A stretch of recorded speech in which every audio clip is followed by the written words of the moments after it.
அறிவியல் வளர்ச்சிக்கு ஏற்ப மாறி மாறி அவதாரம் எடுத்துக் கொண்டிருக்கிறது ஏஐ தொழில்நுட்பம். திரைகளிலும் குரல்களிலும் சினிமாவை ஆக்கிரமித்து வரும் ஏஐ திரைக்கு வெளியே பல சிக்கல்களை ஏற்படுத்தி வருவது ஆபத்தாக மாறியுள்ளது. ஏஐ அரசனா அரக்கனா விவரிக்கிறது இந்த செய்தி தொகுப்பு. இந்த சிறப்பு தொகுப்புடன் இந்த செய்தி அறிக்கையும் நிறைவு பெறுகிறது. உண்மை செய்திகளை உடனுக்குடன் தெரிந்து கொள்ள இணைந்திருங்கள் நியூஸ்7 தமிழோடு. மனிதனுக்கு பதில் ரீப்ளேஸ் ஆகும் ரோபோக்கள். மார்பிங் எனும் அரக்கனிடம் இருந்து ஏஐக்கு கைமாறிய ஆபத்து. மனித வாழ்க்கையானது அறிவியல் வளர்ச்சியால் நாளுக்கு நாள் அப்டேட் ஆகி ஓடிக்கொண்டிருக்கிறது. வருடம் முழுவதும் மனிதன் தொடர்ந்து இயங்குவதற்கான சாத்தியக்கூறு இல்லை என்பதால் மனிதன் ஆரம்பத்தில் தான் செய்கிற வேலைக்கு சின்ன சின்ன இயந்திரங்களை கண்டுபிடித்து தனக்கான வேலையை கொஞ்சம் குறைத்து கொண்டான். காலப்போக்கில் செயற்கை முழுவதுமாக மனிதர்களின் வாழ்க்கையை ஆக்கிரமிக்க ஆரம்பித்துள்ளது. எந்த அளவிற்கு செயற்கை நுண்ணறிவானது மனிதனுக்கு உதவுகிறதோ அதே அளவிற்கு கேடும் தருகிறது. இதன் பயன்பாடானது பயன்படுத்துபவர்களை பொறுத்து மாறிக்கொண்டிருக்கிறது.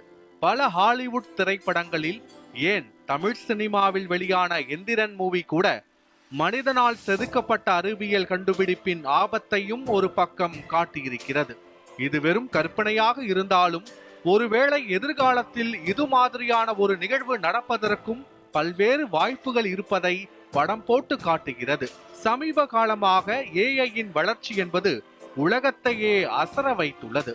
வெறும் புகைப்படம் வீடியோக்களில் ஆரம்ப காலத்தில் வலம் வந்த ஏஐ தற்போது குரல் ஒளியாகவும் அவதரித்துள்ளது.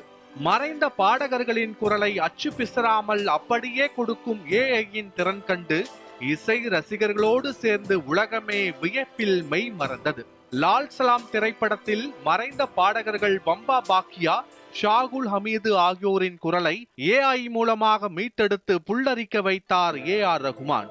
மறைந்த இசை இளவரசி பவதாரணியின் குரலை கோட் திரைப்படத்தில் ஏஐ மூலம் கொண்டு வந்து ரசிகர்களை எமோஷனல் ஆக்கினார் யுவன் சங்கர் ராஜா. ரஜினியின் வேட்டையன் திரைப்படத்தில் மனசிலாயோ பாடலுக்கு மலேசிய வாசுதேவனின் குரலை பயன்படுத்தி அசர வைத்தார் அனிருத். வெறும் குரலில் மட்டும் இல்லாமல் உருவத்திலும் மறைந்தவர்களை திரையில் ஜொலிக்க விட்டு நம்மை பிரமிக்க வைக்கிறது இந்த ஏஐ. டீப் ஃபேக் எனப்படும் ஏஐ தொழில்நுட்பத்தின் மூலமாகத்தான் கோட் மூவியில் விஜயகாந்தை நம் கண்முன் கொண்டு வந்து நிறுத்தினர் படக்குழுவினர். அச்சு பிசறாமல் குரலை ஏஐ மூலம் கொண்டு வருவது போல இந்திய சினிமாவில் உருவத்தை கொண்டு வருவது இன்றும் கொஞ்சம் சிரமமாகத்தான் இருந்து வருகிறது.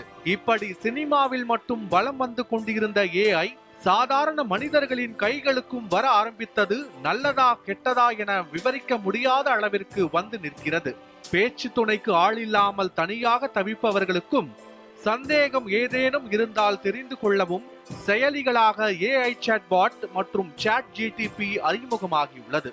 ஒரு மனிதன் போல உரையாடும் ஏஐ சாட்போட்டுடன் பலர் பேசி உறவாடி கொண்டிருக்கிறார்கள். எந்த அளவிற்கு ஏஐ ஆனது வளர்ந்து பிரமிக்க வைத்ததோ அதே அளவிற்கு ஆபத்தையும் காட்டி வருகிறது.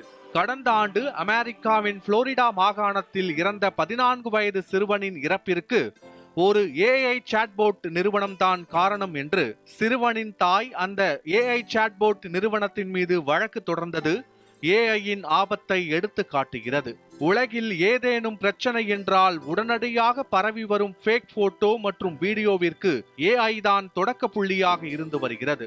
சமீபத்தில் ஈஃபில் டவரில் நடந்த தீ விபத்து, லாஸ் ஏஞ்சல்ஸில் ஏற்பட்ட காட்டுத்தீ மற்றும் இந்தியாவில் நடைபெற்று வரும் கும்பமேளாவில் உலக பிரபலங்கள் கலந்து கொண்டது போல பரவி வரும் வீடியோ மற்றும் புகைப்படங்கள் உலகையே மிரள வைக்கிறது.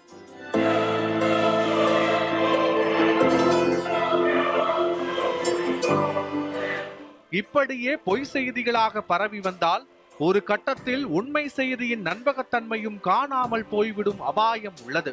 மேலும் அதிவேகமாக வளர்ந்து வரும் ஏஐயின் வளர்ச்சியானது இளைஞர்களின் வேலை வாய்ப்பிற்கு வேட்டு வைக்கும் அபாயமும் உள்ளதாக கணிக்கப்படுகிறது.